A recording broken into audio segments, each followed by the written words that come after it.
வணக்கம்.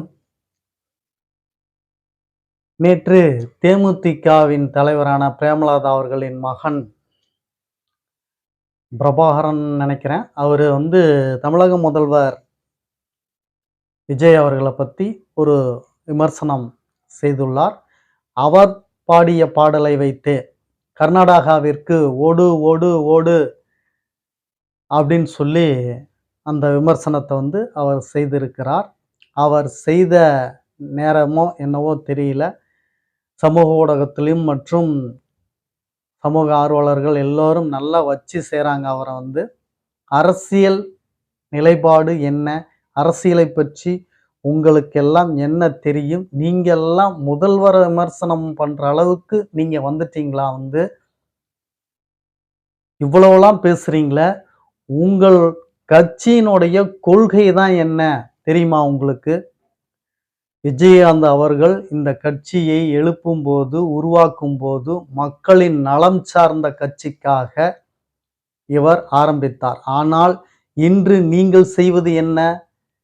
பேரம் பேசிக்கிட்டு இருக்கிறீங்க. எந்த கட்சி? அதிமுக இத்தனை சீட்டு தரல, இவ்வளவு பணம் தரல, அதனால அவர்கிட்ட வேணாம். திமுக அவங்க 10 சீட்டு தராங்க, ராஜ்யசபா எம்பி சீட்டு தராங்க, இத்தனை கோடி தராங்க அப்படின்னு சொல்லி எங்கு ஆதாயம் அதிகமோ அங்கு போய் கூட்டணி வச்சவங்க தாங்க நீங்க.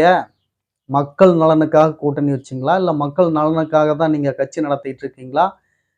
அப்படிலாம் இல்லை. ஆண்டாண்டு காலமாக கொள்ளையடித்து மக்கள் பணத்தை ஊழல் செய்துகிட்டு இருக்கிற கட்சிகளில் தானே மாற்றி மாற்றி நீங்கள் கூட்டணி வச்சுக்கிட்டு இருக்கிறீங்க. இதெல்லாம் வேணாம் அப்படின்னு சொல்லி தானே விஜயகாந்த் தனியாக கட்சி ஆரம்பிச்சாரு. இப்போ நீங்கள் தனியாக தானே இருந்திருக்கணும். இப்போ இவ்வளோ முரணெல்லாம் நீங்கள் வச்சுக்கிட்டு நீங்கள் எல்லாம் லஞ்ச லாவண்யம் இல்லாத ஆட்சியை கொண்டு வருவேன், லஞ்ச லாவண்யத்தை ஒழிப்பேன், ஊழல் செய்தவர்களை சிறைக்கு அடைப்பேன், மக்களுக்கு நல்லதை செய்வேன் அப்படின்னு சொல்லி ஒரு இலக்கோடு, ஒரு கொள்கையோடு, லட்சியத்தோடு ஆட்சி நடத்தி கொண்டு ஆட்சியை செலுத்தி கொண்டிருக்க முதல்வரை பார்த்து நீங்க விமர்சனம் செய்வதற்கு ஒரு தார்மீக தகுதின்றது வேணாமா? யாரு வேணாலும் விமர்சனம் பண்ற அளவுக்கு இன்னைக்கு வந்துடுச்சு.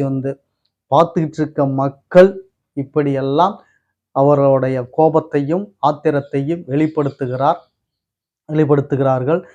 நீங்க பார்த்துக்கிட்டு இருக்க மக்கள் உங்களுடைய கருத்துக்களை கமெண்ட்ல மறக்காம போற்றுங்க.